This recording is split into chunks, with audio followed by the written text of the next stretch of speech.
Hi all, welcome to my YouTube channel. Summer అంటే మనందరికీ ముందుగా గుర్తొచ్చేది ఏమిటి? ఆవకాయ పచ్చడి. సో ఆవకాయ పచ్చడి ఎలా పట్టేద్దామో చూసేద్దామా? ఈ ఆవకాయ పచ్చడి కోసం మనం ముందుగా పచ్చడికి ఉపయోగించే మామిడికాయల్ని తీసుకోవాలి. ఆ మామిడికాయలన్నీ కూడా మనం నీట్గా శుభ్రంగా వాటర్లో వేసి బాగా కడిగి ఒక కాటన్ క్లాత్తో బాగా తుడిచి కొంచెం సేపు ఆరబెట్టుకోవాలి. అలా ఆరబెట్టిన తర్వాత ఇక్కడ నేను వీడియోలో చూపిస్తున్నట్టు మనకి పచ్చడికి ఏ సైజులో కావాలో ఆ సైజులోని చిన్న చిన్న ముక్కల కింద కట్ చేసుకొని పక్కన పెట్టుకోవాలి. అవన్నీ కూడా ఒకే సైజులో ఉన్నాయి. అండ్ అలాగే మామిడి టెంక మధ్యలో అది పప్పు ఉంటుంది కదా, అది తీసేసి నీట్గా ఒక క్లాత్ తుడిచేసి ఇలా ఉంచుకోవాలన్నమాట. వీటన్నిటినీ కూడా ఒక క్లాత్ వేసి కాసేపు ఎండలో లేదా గాలికి ఎక్కువసేపు వద్దు, కొంచెం సేపు అలా ఆరబెట్టుకోవాలి. అలా ఆరిన తర్వాత ముక్క చాలా ఫ్రెష్గా ఉంటుంది, అలాగే వెట్నెస్ అంతా పోతుంది, నార్మల్గా డ్రై అవుతుంది అనమాట. సో దట్ అలా ఉండడం వల్ల ఏంటంటే పికిల్ ఎక్కువ రోజులు నిల్వ ఉంటుందని. అదే వాటర్తో అంటే ఫస్ట్ మామిడికి కట్ చేసిన వెంటనే డైరెక్ట్గా ఆవకాయ పచ్చడి పెట్టేసాము అంటే అది వాటర్గా ఉంటుంది కదా, కొంచెం మామిడికాయలో ఉండే చెమ్మ ఉంటుంది కదా, ఆ చెమ్మదనం వల్ల పచ్చడి పోయే ఛాన్స్ చాలా ఎక్కువగా ఉంటుంది. సో కాసేపు అలా ఎండలో కానీ గాలిలో కానీ ఆరబెట్టుకోవాలి. తర్వాత పచ్చడి పెట్టడానికి కావాల్సిన ఇంగ్రీడియంట్స్ ఏంటో చూసేద్దాం. ఒక 150 గ్రాముల వరకు ఎల్లుల్లిపాయలు తీసుకోవాలి. వాటిని ఇలా పొట్టు తీసేసి కొంచెం సేపు ఎండలో ఆరబెట్టుకోవాలి. అలా అయిన తర్వాత మెంతులు, ఇక్కడ మేము మెంతులు ఏంటంటే కొంచెమే తీసుకుంటున్నాం. చాలామంది మెంతి పొడి కూడా యూస్ చేస్తారు, బట్ మేము డైరెక్ట్ మెంతుల్ని యూస్ చేస్తాము. అండ్ దెన్ సాల్ట్ అంటే ఉప్పు కళ్ళునైనా మిక్సీ పట్టుకోవచ్చు, లేదంటే సాల్ట్ ఉంటే సాల్ట్ యూస్ చేసుకోవచ్చు. అండ్ నేను మీకు మిక్సీ జార్లో చూపించాను కదా, దాంట్లోనే కింద ఆవపిండి కూడా ఉంది. ఇంకొక బౌల్లో వేయడం ఎందుకులే అని చెప్పేసి నేను డైరెక్ట్ మిక్సీ జార్లోనే ఆవపిండి పట్టిన తర్వాత ఉప్పు కూడా అందులోనే యాడ్ చేసేసాను. దెన్ కారం, ఆయిల్. చాలామందికి తెలిసే ఉంటుంది, మనం పచ్చడి పట్టేటప్పుడు ఎక్కువ కర్నూలు ఆయిల్ని యూస్ చేస్తామని చెప్పేసి మేము కూడా అదే ఆయిల్ని యూస్ చేస్తున్నామండి.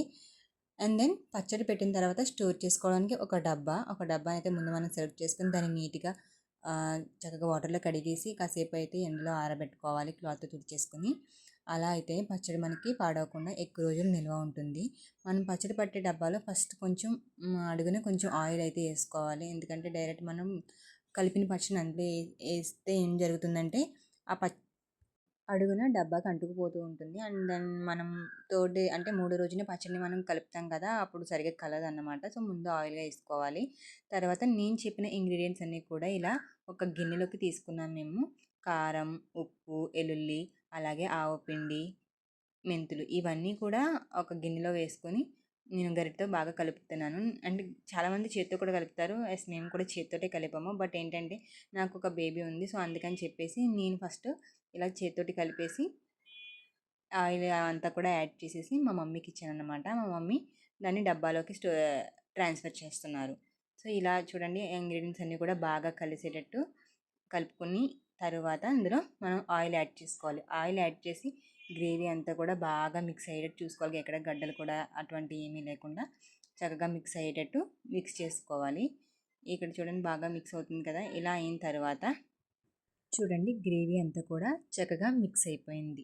ఇప్పుడు ఇందులోకి ఈ గ్రేవీ అంతటిలోకి కూడా మనం మామిడికాయ ముక్కలన్నీ కూడా కొంచెం కొంచెంగా ట్రాన్స్ఫర్ చేసుకుందాం. ఇలా కొంచెం కొంచెం ముక్కలన్నిటిని కూడా ట్రాన్స్ఫర్ చేసుకొని మనం ముందుగా రెడీ చేసుకున్న డబ్బాలోకి ఈ ముక్కలన్నీ కూడా ఆవకాయ ముక్కలన్నీ కూడా బాగా ఈ గ్రేవీ అంతా పట్టేటట్టు బాగా మిక్స్ చేసుకొని ట్రాన్స్ఫర్ చేసుకోవాలి. ఇక్కడ నేను చెప్తున్నా అంటే యాక్చువల్లీ నేనే చేసేద్దాం అనుకున్నాను, బట్ నాకు బేబీ ఉందని చెప్పాను కదా, సో దట్ అందుకే మా మమ్మీ కలుపుతానసి అన్నారనమాట. సో మమ్మీ అంతా కూడా మిక్స్ చేసి డబ్బాలోకి ట్రాన్స్ఫర్ చేస్తున్నారు. చూసారు కదండి, ఇక్కడ ఆవకాయ పచ్చడి ఇలా కలుపుతూ చూస్తుంటే నిజంగా నోరు ఊరిపోతుంది, డైరెక్ట్ ఇలాగే తినాలనిపిస్తుంది. బట్ ఇలా తింటే ఇంకా మన పని అంతే అన్నమాట. నెక్స్ట్ ఇది ఇలా కలుపుతూ వేస్తున్న ముక్కలన్నింటినీ మధ్య మధ్యలో కొంచెం కొంచెం ఆయిల్ కూడా ఇలా యాడ్ చేసుకోవాలన్నమాట. సో దట్ ఎందుకంటే పచ్చడి బాగా ఆయిల్లో మగ్గి ఉంటుంది. మనం ఆయిల్ లేకుండా డైరెక్ట్ వేసినా కానీ మనం ఆల్రెడీ కొంచెం ఆయిల్ యాడ్ చేసాం కదా గ్రేవీ కింద, అది సరిపోదు, ఎక్కువ ఆయిల్ పడుతుంది ఆవకాయ పచ్చడికి. ఇప్పుడు కూడా ఆవకాయ పచ్చడి ఆయిల్లోనే ఎక్కువగా ఉండాలి. ఇలా మా మమ్మీ వేస్తూ ఉంటే నేను మధ్య మధ్యలో ఆయిల్ కూడా యాడ్ చేస్తూ ఇలా పచ్చడిని అంతా కంప్లీట్ చేసామన్నమాట. ప్రాసెస్ అయితే చాలా ఈజీగా ఉంటుందండి, చేసుకోవాలి మనం సింపుల్గా అనుకున్నప్పుడు వాళ్ళని వీళ్ళని అడగడం కన్నా లేదంటే బయట కొనుక్కోవడం కంటే బయట కొనుక్కొని కొంచెం కాస్ట్ అయితే ఎక్కువే ఉంటుంది. బట్ మనం కూడా ఇంట్లో ఇలా చేసుకుంటే చాలా ఈజీగా ప్రిపేర్ చేసుకోవచ్చు. ఇంగ్రీడియంట్స్ కూడా చాలా తక్కువ ఉంటాయి. చాలామంది ఒక్కొక్కరు ఒక్కో రకంగా పడుతూ ఉంటారు. అది ఎవరి టేస్ట్ బట్టి డిపెండ్ అయి ఉంటుంది. బట్ మేమేంటంటే మాకు చిన్నప్పటి నుంచి తెలిసిన పద్ధతి అయితే ఇదే. ఎప్పుడు ఇలాగే పచ్చడి పడుతూ ఉంటారు.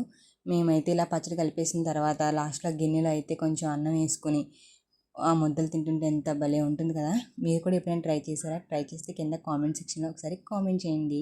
ఇలా ఆవకాయ పచ్చడి పట్టడం ప్రాసెస్ అంతా కంప్లీట్ అయిన తర్వాత డబ్బాకి ఒక మూత పెట్టేసుకొని చుట్టూ ఉన్న ఆ గ్రేవీ అంతా కూడా ఒక క్లాత్తో లేదా చేతితోటి నీట్గా క్లీన్ చేసేసుకొని డబ్బాకి మూత పెట్టేసి ఒక క్లాత్తో కట్టేసి పక్కన పెట్టేసి 3 days తర్వాత ఆ పచ్చడిని బాగా కలుపుకొని చూస్తే అప్పుడు అన్నంలో కలుపుకొని తింటే టేస్ట్ ఇంకా బాగుంటుంది. ఎందుకంటే పచ్చడి బాగా ఆయిల్లో మగ్గుతుంది కాబట్టి. సో ఇంతేనండి వీడియో. ఆవకాయ పచ్చడి ఎలా పట్టాలో చూసేసాం కదా.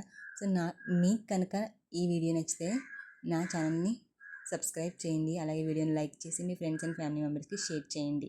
నేను ఇప్పుడే యూట్యూబ్ ఛానల్ స్టార్ట్ చేశాను కాబట్టి మీరంతా కూడా సపోర్ట్ చేస్తారని అనుకుంటున్నాను. Thank you for watching.